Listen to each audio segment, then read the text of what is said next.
चुनाव आयोग किस तरीके से काम कर रहा है, जरा इस बात को गौर से देखिए। और केवल ये एक शख्स का मामला नहीं है, बल्कि 4,64,00,000 लोगों का सवाल है।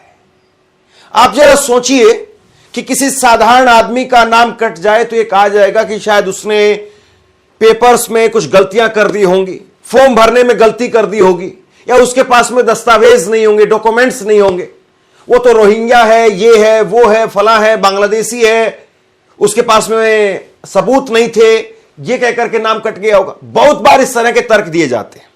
लेकिन मैं आज आपको एक बहुत बड़ा उदाहरण दिखाने जा रहा हूं, और आप देखिए कि एक शख्स जो कि भारत के उपराष्ट्रपति के साथ में काम कर चुके हैं, एक शख्स जो कि राज्यसभा सचिवालय में ज्वाइंट सेक्रेटरी के पद पर रह चुके हैं, जो कि कांग्रेस के CWC के मेंबर हैं, गुरदीप सिंह सप्पल, कांग्रेस के वरिष्ठ नेता।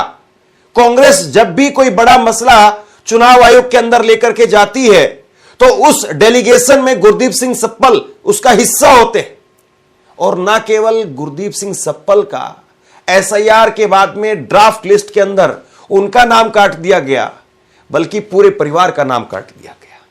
गुरदीप सिंह सप्पल, उनसे मैंने इंटरव्यू किया है, आप बहुत विस्तार से इस पूरे मामले को सुनिए, समझिए। और बहुत जरूरी है कि कोई आम आदमी, कोई आम शख्स, या जिसके पास में थोड़े बहुत डॉक्यूमेंट्स हैं, थोड़े बहुत नहीं है, कुछ है कुछ नहीं है, वो अगर शिकायत करे तो समझ में आता है। लेकिन जिसके पास में आधार कार्ड, पैन कार्ड, पासपोर्ट, कोई भी डॉक्यूमेंट आप कहेंगे, वो डॉक्यूमेंट वो दिखाने के लिए तैयार है।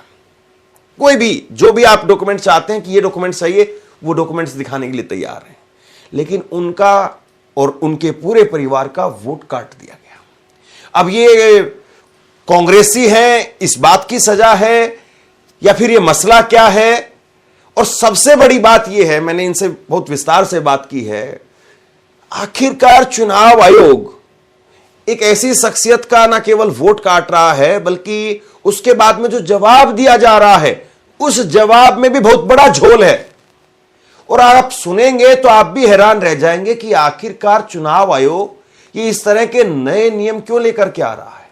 और बात यह है कि गुरदीप सिंह सप्पल साहब जैसे जो बड़े लोग हैं, जिनकी पहुंच है, रसूख है, लोग जानते हैं जिनको, वो तो कहीं पर भी किसी भी तरीके से एडजस्ट हो जाएंगे, या फिर उनका वोट बन जाएगा, वोट नहीं कटने वाला है। लेकिन वो एक बहुत बड़े खतरे की तरफ इशारा कर रहे हैं। वो कह रहे हैं कि अब हमें कहा जा रहा है नया फ्रेश तरीके से अपना फॉर्म भरिए और वोट बनवा लीजिए। अगर ऐसे है तो फिर पुराना रिकॉर्ड कहां पर? वो 35-40 साल से वोटर हैं, वो पुराना रिकॉर्ड कहां पर? और उसमें जो नया फॉर्म भरवाया जा रहा है, उसमें भी ये जो है वो कहा जा रहा है कि ये कहिए कि आपका पुराना नहीं है वोट, मैं अब नया बनवाना चाहता हूं। यानी एक तरीके से खुद ही उनसे शपथ दिलवाई जा रही, झूठी। ये बड़ा गंभीर मसला है। और इस मसले के अंदर सबसे बड़ा सवाल यह है कि वो कह रहे हैं कि मैं कोर्ट में भी इस मामले को लेकर के जाऊंगा, कोर्ट तक की लड़ाई जाएगी। तो आप जरा एक बार विस्तार से सुनिए, और ये समझना बहुत जरूरी है कि चुनाव आयोग क्या वाकई इस तरीके से काम कर रहा है, और क्या काम करने का तरीका यह होना चाहिए। इस मामले के अंदर कितने बड़े झोल हैं, और किस तरीके से गुरदीप सिंह सप्पल साहब इस पूरे मामले को बारीकी से समझा रहे हैं, जरा सुनिए। गुरदीप सिंह सप्पल साहब हमारे साथ में हैं। सर, बहुत बहुत शुक्रिया आपका। और मैं सीधा आपसे ये जानना चाह रहा हूं कि मुझे लगता है कि चुनाव आयोग के कार्यालय में कोई घास काटने वाला अगर कोई कर्मचारी भी होगा तो वो भी आपको जानता होगा कि ये लाल पगड़ी में ये नेताजी आते हैं, हर बार आते हैं यहां पर। यानी चुनाव आयोग के कार्यालय में आपको हर आदमी जानता है। वहां जो SIR की प्रक्रिया हुई, मैं आपके ट्वीट्स देख रहा था जिसमें आप कह रहे थे कि आपने बाकायदा लिख करके दिया है, फॉर्म भर करके दिया है, सब जो प्रोसीजर है वो प्रोसीजर उसका पालन किया है। फिर आपसे ऐसी क्या मोहब्बत थी, या ऐसा क्या बवंडर हो गया ये कि आप ही का नाम नहीं आया? जी धर्मेंद्र जी, ये मामला सिर्फ मेरा नहीं है। दरअसल क्या हुआ कि मैंने अपना घर बदला, और मैं साहिबाबाद विधानसभा में रहता था, वहां से नोएडा विधानसभा में आ गया, और मैंने नोएडा विधानसभा में अप्लाई किया कि मेरा यहाँ पे अब वोटर लिस्ट में नाम हो जाए SIR में। तो ये मालूम पड़ा है कि पूरे देश में जिस भी व्यक्ति ने अपना घर बदला है इस दौरान, उसका नाम काट दिया गया है। ये कोई मेरा मामला नहीं है, पूरे देश में 4,64,00,000 लोग ऐसे हैं जिन्होंने जब अपना घर बदला तो उनके पास कोई प्रावधान ही नहीं बचा कि वो एसआईआर में अपना नाम जुड़वा सके। ये बहुत बड़ा लैप्स है चुनाव आयोग का। चुनाव आयोग ये कहता है कि आप जहां पे हैं वहां पे आप भरेंगे, हम जहां हैं हमने वहां भरा, लेकिन चुनाव आयोग ने उसको मान्य नहीं किया। अब प्रॉब्लम ये है कि एक मेरा केस होता तो हम लड़ लेते। आज सवाल उन 4,64,00,000 लोगों का है जिसमें अधिकांश जेन्युइन वोटर्स हैं, और आपने उनका अधिकार छीन लिया। और अब चुनाव आयोग ये कहता है कि आप जाइए और फॉर्म 6 भर दीजिए। तो मेरा सवाल इसमें कई सारे जुड़ जाते हैं।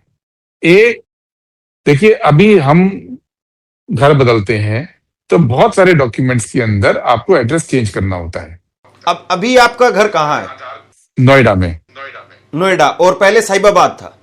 साहिबाबाद विधानसभा में पढ़ता था। हाँ, तो आपने फॉर्म कहाँ फिलअप किया, कौन सी जगह पे? नोएडा में फिलअप किया जहां मेरे, नोएडा में।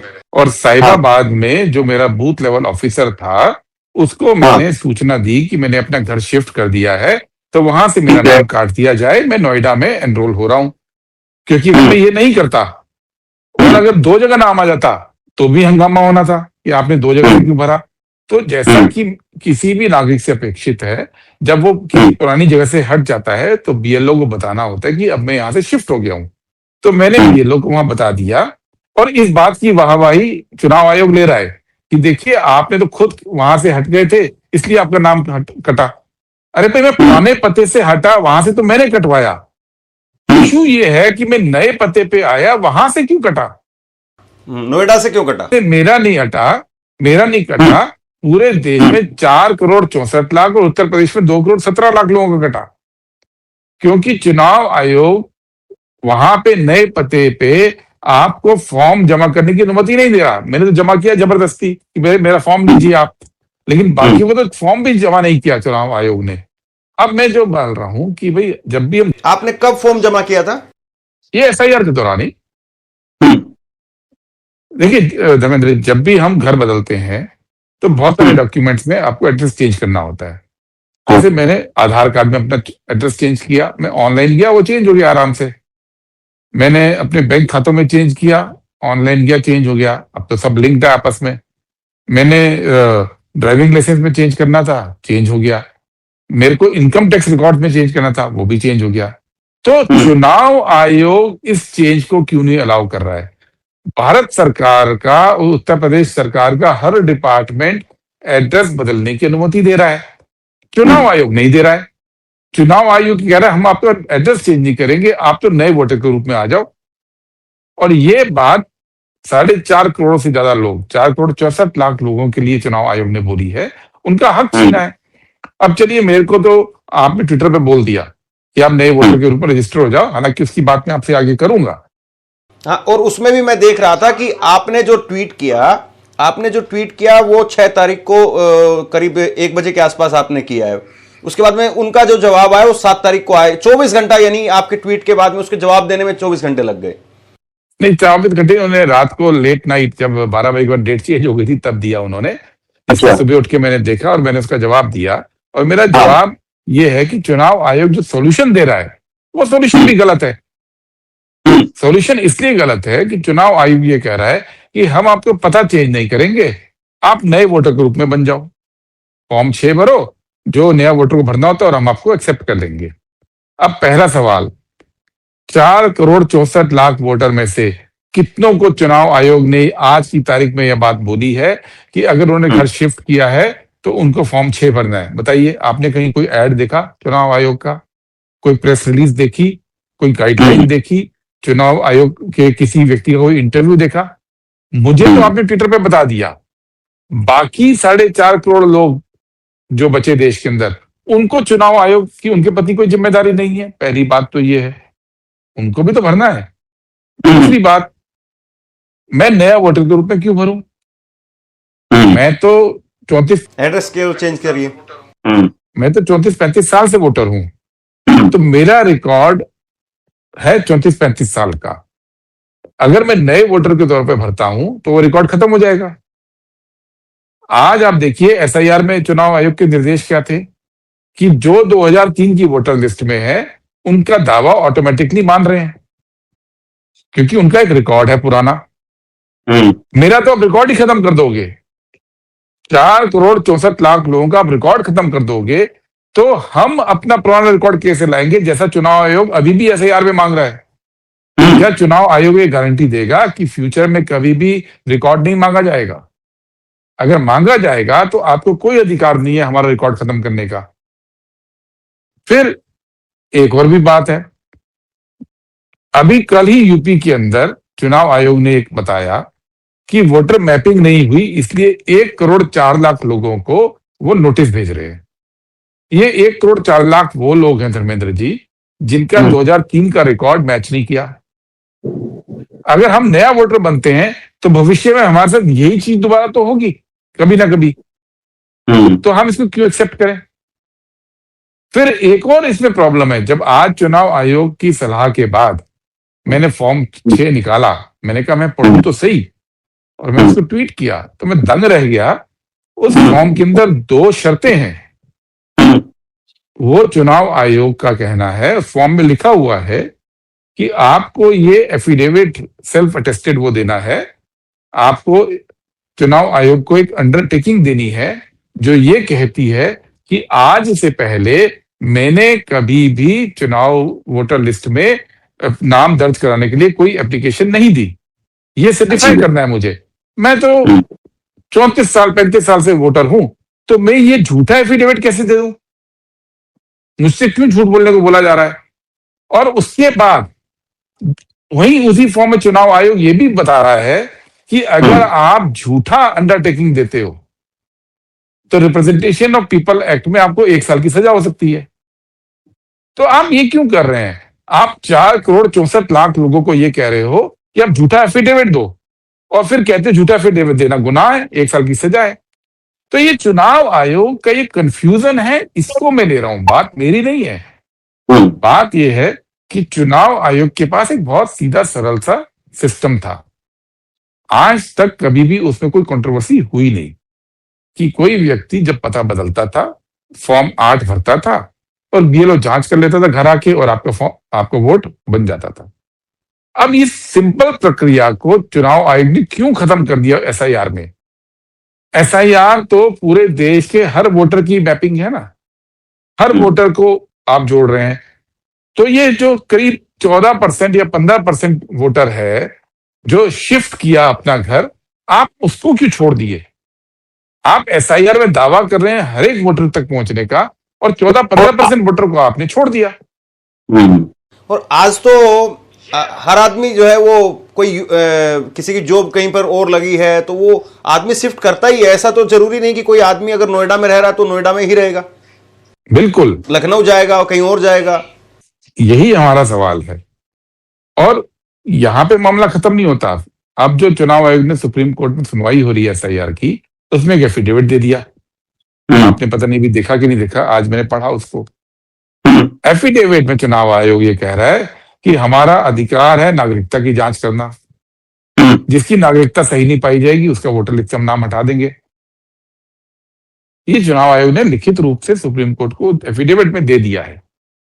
तो ये 14% लोग, 15% लोग जो भी बनते हैं पूरे देश में जिन्होंने घर शिफ्ट किया, उनको तो आप एसआईआर में फॉर्म ही नहीं भरने दे रहे हैं, तो उनकी नागरिकता का क्या होगा खुद चुनाव आयोग के हिसाब से?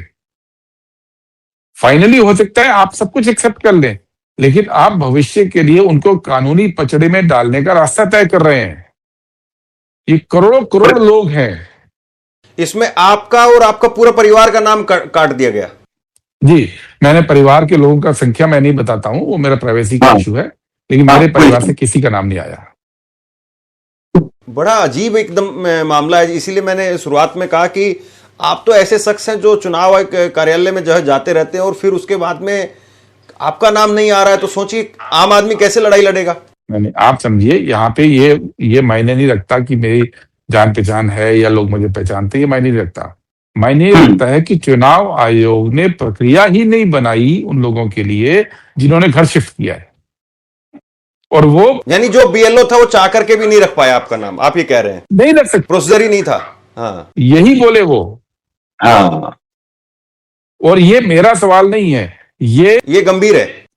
ये 14-15% देश के वोटर्स का सवाल है। अभी तक 4,64,00,000 ऐसे लोग चुनाव आयोग ने बता दिए कि ऐसे लोग हैं जिनका आपने फॉर्म एक्सेप्ट ही नहीं किया। तो अभी सिर्फ जो है वो उनकी तरफ से यही कहा जा रहा है कि आप नए वोटर के तौर पर आइए। तो हम नए वोटर क्यों बने? क्यों बने? आप हमारा रिकॉर्ड क्यों वाइप आउट करना चाहते हैं? मैं तो नहीं बनना चाहूंगा। अगर मेरा अगर होगा या कोई भी आदमी होगा तो क्यों बनेगा? वो आज पहले तो हो सकता है हम इस पे आपत्ति ना भी करते, लेकिन एसआईआर ने तो साबित कर दिया ना कि पुराना रिकॉर्ड की वैल्यू है इस देश के अंदर। अगर आपका पुराना रिकॉर्ड नहीं है तो आपकी जांच अलग ढंग से होगी। ये तो एसआईआर का नियम है ना इसमें।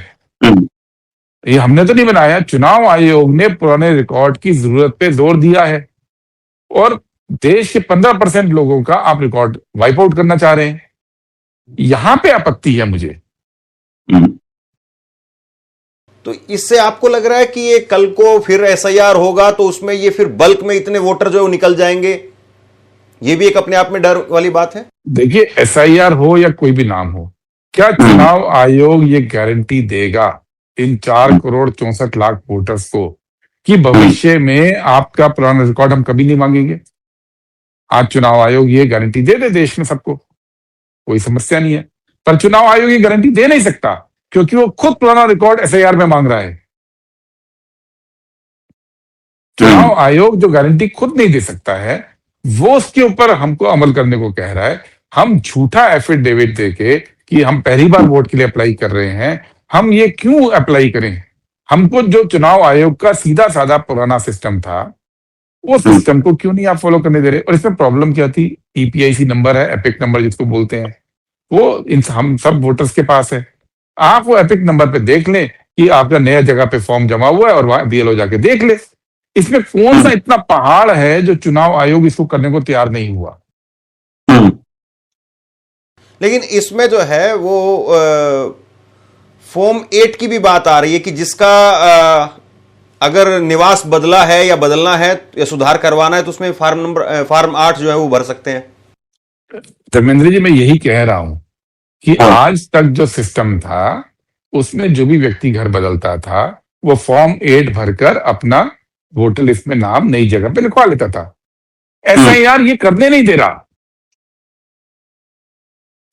एसआईआर में यही चीज तो मना कर दी इन्होंने कि आप फॉर्म 8 का कोई मतलब नहीं है, आप नया वोटर बनिए, और वो भी एसआईआर खत्म होने के बाद, ड्राफ्ट लिस्ट आने के बाद।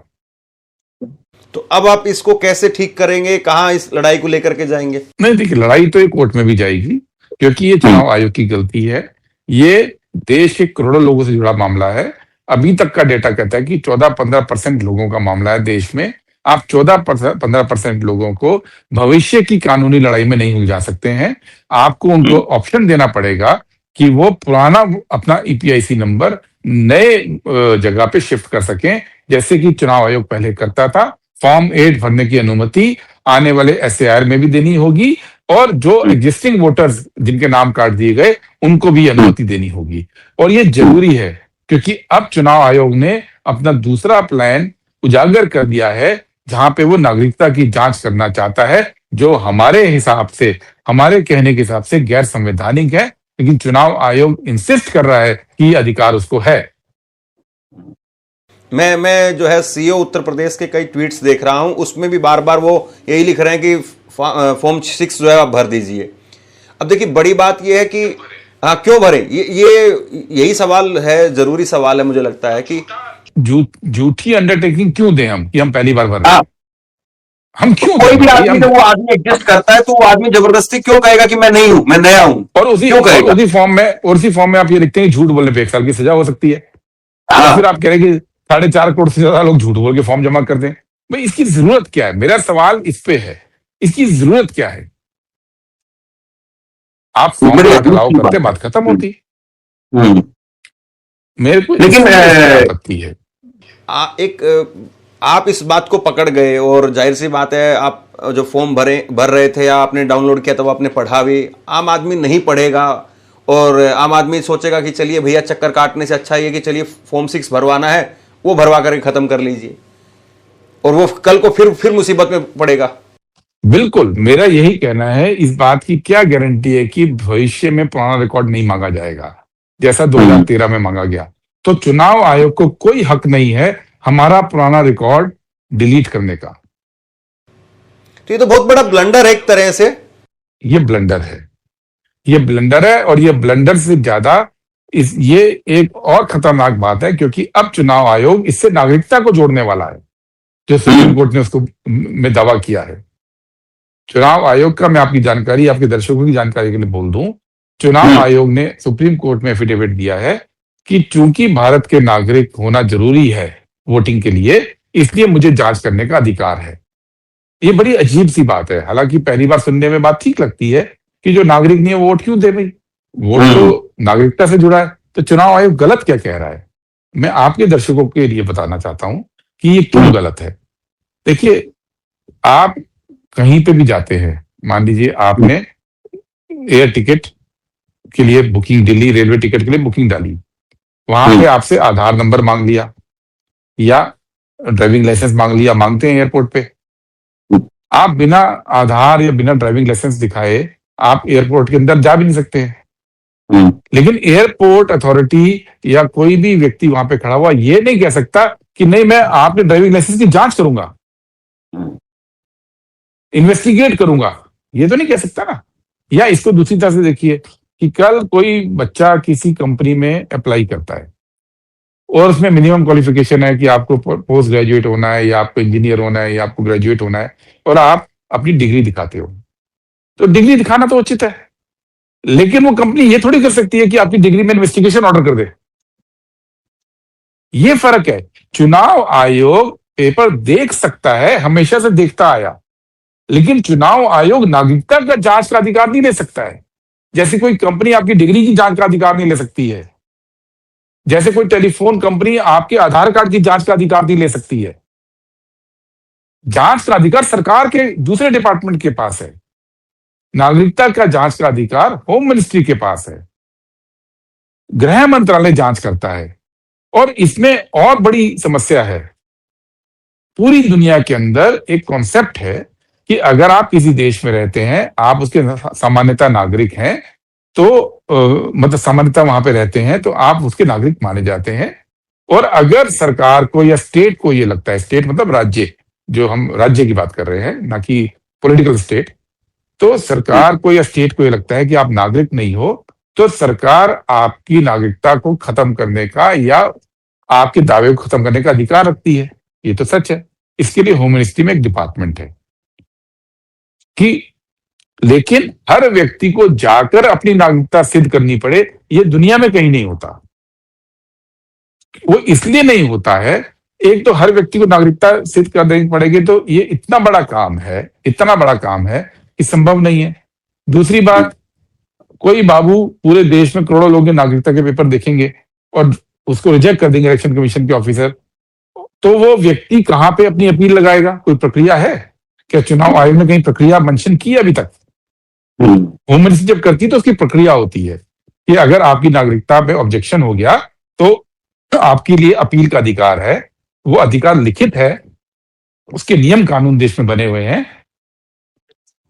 और व्यक्ति वहां पे इंसाफ पा सकता है। लेकिन जब आप पूरे देश की नागरिकता जांच करेंगे और आपके पास अपील का कोई प्रावधान नहीं है, इंसाफ मांगने का प्रावधान नहीं है, तो आप तो लोगों की नागरिकता से खेल रहे हैं। एक सवाल मैं आपसे पूछना, एक बात और कहना चाहूंगा। इस देश के अंदर बहुत सारे लोग हैं जो इस देश में पैदा हुए, यही रहते हैं, और हमारे यहाँ बाय बर्थ नागरिकता है, ठीक है, लेकिन उनके पास कागज नहीं होते हैं। चौराहों पे बहुत सारे अनाथ बच्चे काम करते हैं, उनके नहीं होता है। दूर दराज के इलाकों में, जंगलों में बहुत सारे आदिवासियों पे आपको नहीं मिलेंगे। बहुत सारे ऐसे वर्ग हैं, जो बुजुर्ग लोग हैं, उनके पास नहीं मिलेंगे।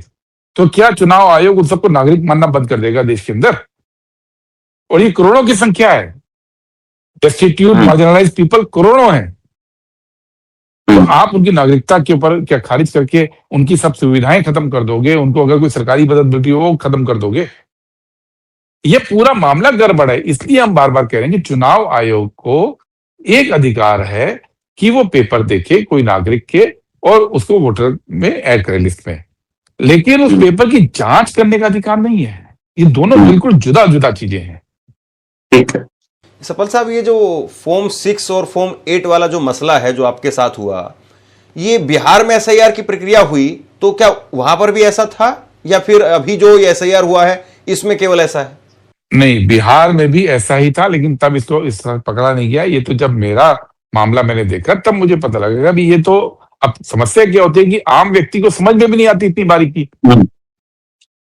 ये बारीकी समझ वहां तो ये लगा कि चूंकि बिहार से बहुत सारे लोग माइग्रेट करते हैं दूसरे प्रदेशों में, तो उनका नाम कट गया होगा, ये लोगों ने मान के चला। ठीक है, और कोई अगर एक प्रदेश से दूसरे प्रदेश में जाके रह रहा है और मूल प्रदेश में उसका नाम कट गया तो इसमें कोई आपत्ति नहीं है। जैसे मैं भी अगर साहिबाबाद से नोएडा विधानसभा में शिफ्ट हुआ और साहिबाबाद में मेरा नाम कट गया तो इसमें कोई आपत्ति नहीं है मुझे, मैंने खुद बोला नाम काटने को। लेकिन ये लोगों को नहीं मालूम था कि नई जगह पे आप नाम रजिस्टर नहीं कर पाओगे। ये बिहार में भी हुआ, लेकिन तब ये पकड़ा नहीं गया। ये तो जब अब नोएडा में बहुत सारे लोग यूपी के अंदर ही दिल्ली से नोएडा या गाजियाबाद से नोएडा या नोएडा से मेरठ शिफ्ट होते हैं या मेरठ से नोएडा शिफ्ट होते हैं, तो ऐसी बहुत बड़ी संख्या है लोगों की। जब उनका मामला आया तब पता लगा कि ये तो अलाउ ही नहीं कर रहा चुनाव आयोग। तो क्यों नहीं चुनाव आयोग अलाउ कर रहा है, ये हमारा सवाल है। और ऐसे लोग आप कह रहे हैं 4.5 करोड़ है। चुनाव आयोग ने जो डाटा दिया है कि मिसिंग और माइग्रेटेड लोग जो आए हैं वो 4,64,00,000 हैं एसआईआर के इस फेज में, और उत्तर प्रदेश में 2,17,00,000 है। तो अब आप इसे सुप्रीम कोर्ट में लेकर के जा रहे हैं, वहां चैलेंज करेंगे?